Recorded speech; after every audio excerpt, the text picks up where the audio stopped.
दोस्तों आज के वीडियो में शुरू करते हैं 20 अप्रैल 2021 के करंट अफेयर और हमेशा की तरह शुरुआत करेंगे रिवीजन से। लेकिन उसके पहले आपको बता दें कि अगर वन लाइनर करंट अफेयर जो मैं आपको यहाँ पर देता हूँ इसका नोट्स आप देखना चाहते हैं तो आप हमें हमारे इंस्टाग्राम पेज पर फॉलो कर सकते हैं।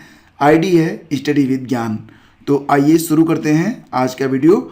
और हाल ही में चर्चा में रहा गंगावरम पोर्ट, ये कहाँ पर स्थित है? गंगावरम पोर्ट ये कहाँ पर स्थित है? तो ये आंध्र प्रदेश में है। और चर्चा में क्यों है? चर्चा में इसलिए है क्योंकि इस पोर्ट में 89.6 मतलब लगभग 90% जो नियंत्रण हिस्सेदारी है वो अडानी ग्रुप खरीद रहा है। विश्व जनसंख्या रिपोर्ट 2021 किस संस्था ने जारी किया है? सही जवाब यूनाइटेड नेशंस पॉपुलेशन फंड है, UNFPA। और सालमन एक मछली होती है, सबसे बड़ा उत्पादक सालमन मछलियों का होता है नॉर्वे। और नॉर्वे के बाद जो दूसरा सबसे बड़ा उत्पादक देश है वो है चिली। तो चिली में एक घटना घटी है, लगभग 4200 टन जो मछलियां हैं वो मर गई हैं एक सेवार की वजह से, जिसको आप एल्गी कहते हैं। इसको किलर एल्गी कहा जा रहा है। तो इसकी वजह से क्या हुआ कि जल की सतह पर ये एल्गी फैल गई थी, शैवाल। और उसके बाद क्या हुआ कि ऑक्सीजन की सप्लाई बंद हो गई और मछलियों का दम घुट गया। हिमाचल दिवस ये प्रतिवर्ष होता है 15 अप्रैल को। फेसबुक की पहली रीन्यूएबल एनर्जी परियोजना ये स्थापित की जाएगी कर्नाटक में। और फेसबुक और EIU इकोनॉमिक इंटेलिजेंस यूनिट के द्वारा अभी हाल ही में इंक्लूसिव इंटरनेट इंडेक्स 2021 जारी किया गया है। इसमें भारत की रैंक है 49। एक किताब आई है believe what life and cricket taught me. इस किताब के लेखक हैं सुरेश रैना। अच्छा, सुरेश रैना की एक क्रिकेट एकेडमी भी है। और ये जो क्रिकेट एकेडमी है वो आपको कहाँ मिलेगी? जम्मू और कश्मीर में। जो सुरेश रैना की ये आत्मकथा है, इसमें सह लेखन का काम किया है भरत सुंदरसन ने। खंजर नामक जो युद्धाभ्यास होता है ये भारत ने किर्गिस्तान के साथ अभी हाल ही में पूरा किया है। हाल ही में विश्व हीमोफीलिया दिवस मनाया गया था 17 अप्रैल को, जिसकी थीम रखी गई थी एडॉप्टिंग टू चेंज। और नासा ने स्पेस एक्स क्रू के माध्यम से 4 अंतरिक्ष यात्रियों को स्पेस में भेजने की योजना पर काम कर रहा है। और इनको जो है 22 अप्रैल को भेजा जाएगा, ये योजना बनाई गई है। हाल ही में केंद्रीय शिक्षा मंत्रालय ने IIT और IIM की तर्ज पर विश्वविद्यालयों की स्थापना करने की योजना बनाई है। तो ये जो विश्वविद्यालय बनेंगे इनको क्या कहा जाएगा? तो इनको कहा जाएगा मेरू, MERU, मतलब बहुविधात्मक शिक्षा एवं अनुसंधान विश्वविद्यालय, multi disciplinary education and research universities. ठीक है, तो मेरू इन्हें कहा जाएगा। इसके लिए जो व्यय वित्त समिति का नोट है वो तैयार हो चुका है। और इसमें नई शिक्षा नीति के प्रावधानों को लागू भी किया जाएगा। आगे चलकर इन्हें अमेरिका के आईवी लीग के जो विश्वविद्यालय हैं उनके समकक्ष बनाया जाएगा। ठीक है, तो याद रखिएगा अब कुछ ऐसे भी विश्वविद्यालय आपको देखने को मिलेंगे जो कि मल्टी डिसिप्लिनरी होंगे, एजुकेशन और रिसर्च सेंटर के रूप में काम करेंगे। इनका नाम होगा मेरू। ठीक है, हाल ही में भूमिधर वर्मन का लंबी बीमारी के बाद निधन हो गया है। वो किस राज्य के पूर्व मुख्यमंत्री थे? तो ये असम के 2 बार मुख्यमंत्री रह चुके हैं, 2 बार। दोनों बार हालांकि इनका जो समय रहा बहुत ही कम रहा था। तो वर्तमान में इनकी जो उम्र थी वो 91 वर्ष हो चुकी थी। लंबी बीमारी के बाद इनका निधन हुआ है। और बर्मन पहली बार हितेश्वर सैकिया के निधन के बाद मुख्यमंत्री बने थे और इस पद पर 22 अप्रैल से 14 मई 1996 तक रहे थे। 2010 में दोबारा उस मुख्यमंत्री बनाए गए जब तत्कालीन मुख्यमंत्री तरुण गोगोई का हार्ट की सर्जरी हुई थी। फिलहाल तरुण गोगोई भी अभी लगभग कुछ समय पहले ही दिवंगत हो गए हैं। तो आसाम में पिछले 2 महीने में देखा जाए तो लगभग 3 मुख्यमंत्री जो थे पूर्व मुख्यमंत्री वो दिवंगत हुए हैं। तो इसमें तरुण गोगोई थे और एक जो आप देख रहे हैं यहाँ पर भूमिधर वर्मन, और एक महिला थी। थोड़ा सा बताइए उनका क्या नाम था, मैं थोड़ा सा कंफ्यूज हूँ, नाम बताइए। जम्मू कश्मीर में सेना ने अपने वाहनों पर लगे लाल रंग के झंडों को किस रंग के झंडों से बदल दिया है? तो जम्मू कश्मीर में सेना के ऊपर जो लाल रंग के झंडे लगते थे अब उनको सफ़ेद और नीले रंग के झंडों से बदल दिया गया है। जम्मू और कश्मीर में सेना ने अपने वाहनों पर लगे लाल झंडों को सफ़ेद और नीले झंडों से बदला है। संवेदनशील क्षेत्रों में सड़क बाधाओं, सुरक्षा जांच और अभ्यास के दौरान लोगों के बीच अलगाव की भावना को कम करने के लिए ऐसा किया गया है। और उन्होंने कहा कि ये कदम सुरक्षा जांच और अभ्यास में नागरिकों के बीच अलगाव की भावना को दूर करने के लिए यहाँ पर ये कदम उठाया गया है। हाल ही में चार्ल्स चक गेस्की का 81 वर्ष की आयु में निधन हो गया। वो किस सॉफ्टवेयर के विकास के लिए हमेशा याद किए जाएंगे? ये सॉफ्टवेयर ऐसा है जिसका इस्तेमाल आप प्रतिदिन करते हैं और मैं भी करता हूँ। चार्ल्स चक गेस्की, तो ये जो है एडोब के जो है, एडोब आपने पढ़ा होगा और जानते होंगे, ये एक सॉफ्टवेयर कंपनी है और ये सबसे अधिक जानी जाती है पीडीएफ के लिए। तो पीडीएफ के लिए जाने जाते थे चार्ल्स चक गेस्की, इनका फिलहाल निधन हो गया है। .pdf जो फाइल बनती है, जो कि हर जगह न तो बदलती है न कुछ होता है और बहुत ही सेफ होती है, हर फॉर्मेट में ये ओपन हो जाती है। तो ये जो बनाया गया था, इसको बनाया था चार्ल्स चक गेस्की ने। एडोब कंपनी की है, सह संस्थापक भी रह चुके हैं, सह संस्थापक। और एडोब के वर्तमान में सीईओ कौन है? शांतनु नारायण।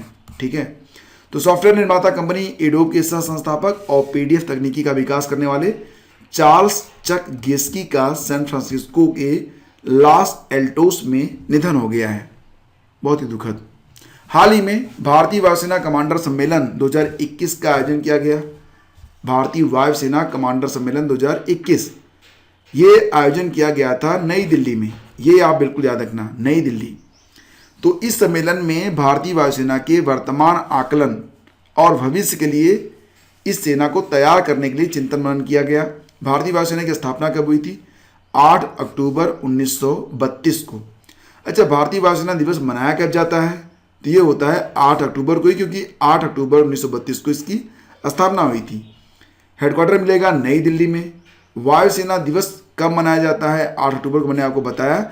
और वर्तमान में इसके जो अध्यक्ष हैं वो हैं RKS भदौरिया, याद रखना। राफेल उड़ाने वाली पहली महिला पायलट कौन बनी? ये क्वेश्चन बहुधा आपको देखने को मिलेगा एग्जाम में, तो इसको आप लोग बिल्कुल रट लीजिएगा कि राफेल उड़ाने वाली पहली महिला पायलट बनी है शिवांगी सिंह। और वायुसेना में प्रथम भारतीय महिला फाइटर जेट पायलट बनी है भावना कंठ। ठीक है, और वायुसेना में पहली महिला पायलट बनी थी हरिता कौर देओल। तो ये 3 नाम बहुत इंपॉर्टेंट हैं। ठीक है, तीनों को याद रखना। राफेल उड़ाने वाली पहली महिला पायलट बनी शिवांगी सिंह, और वायुसेना में पहली भारतीय महिला फाइटर जेट पायलट बनी थी भावना कंठ, और पहली महिला पायलट बनी थी हरिता कौर देओल। विश्व टेबल टेनिस चैंपियनशिप 2021 का आयोजन कहाँ पर होगा? सही आंसर इसका क्या होगा? 4 विकल्प आपके सामने हैं और सही आंसर है अमेरिका के हॉस्टन में, यानी कि विकल्प ए इसका बिल्कुल सही है, अमेरिका के हॉस्टन में। और यह भी याद रखना कि 2021 के नवंबर में इसका आयोजन किया जाएगा।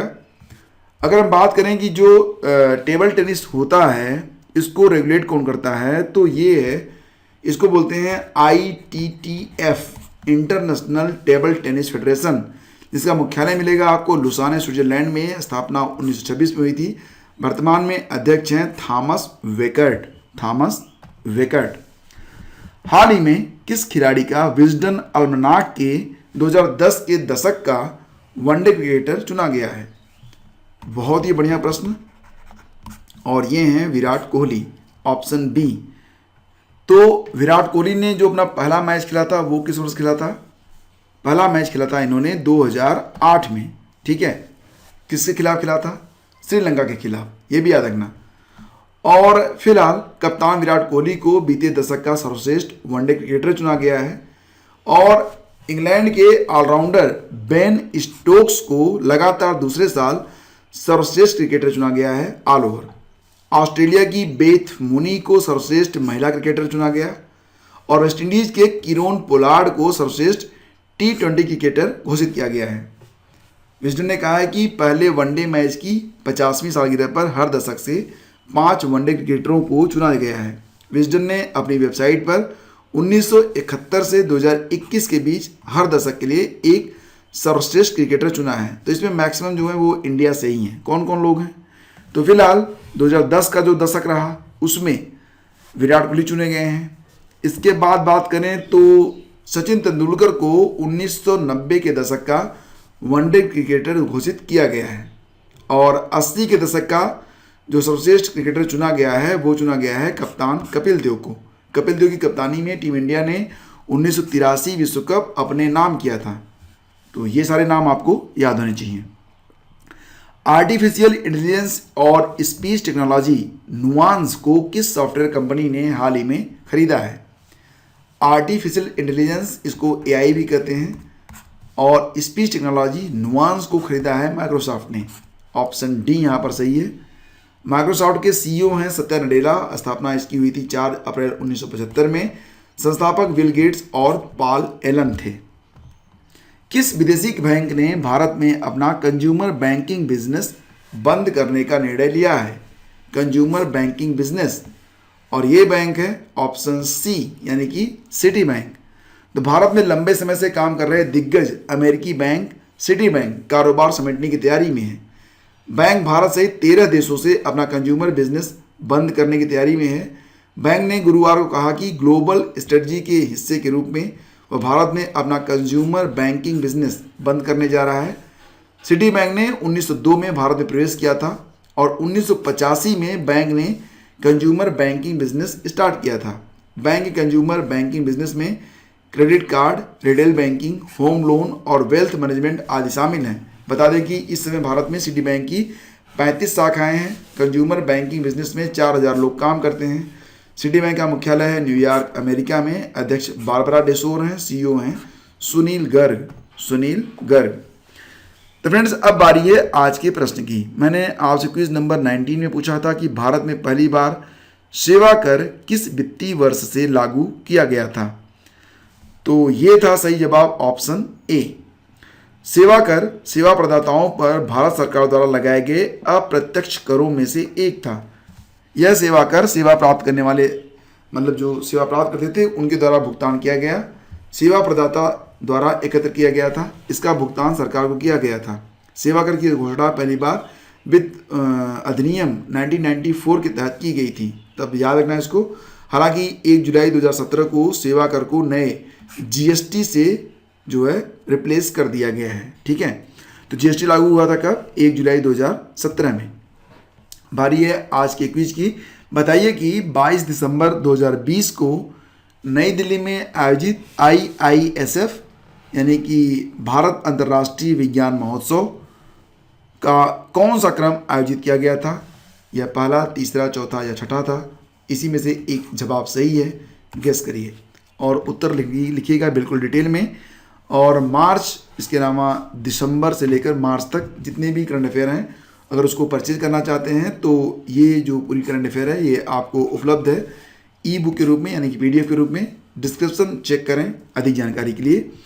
और टेलीग्राम चैनल स्टडी विद ज्ञान प्रकाश से अगर आप जुड़े नहीं हैं तो जुड़ जाइए। यहाँ पर आपको बहुत सारी क्विजेज, हर वीडियो का नोटिफिकेशन, PDF फाइल्स वगैरह सब कुछ शेयर की जाती हैं। तो शीघ्र ही मिलते हैं एक नए वीडियो में। आज्ञा दीजिए। नमस्कार, जय हिंद।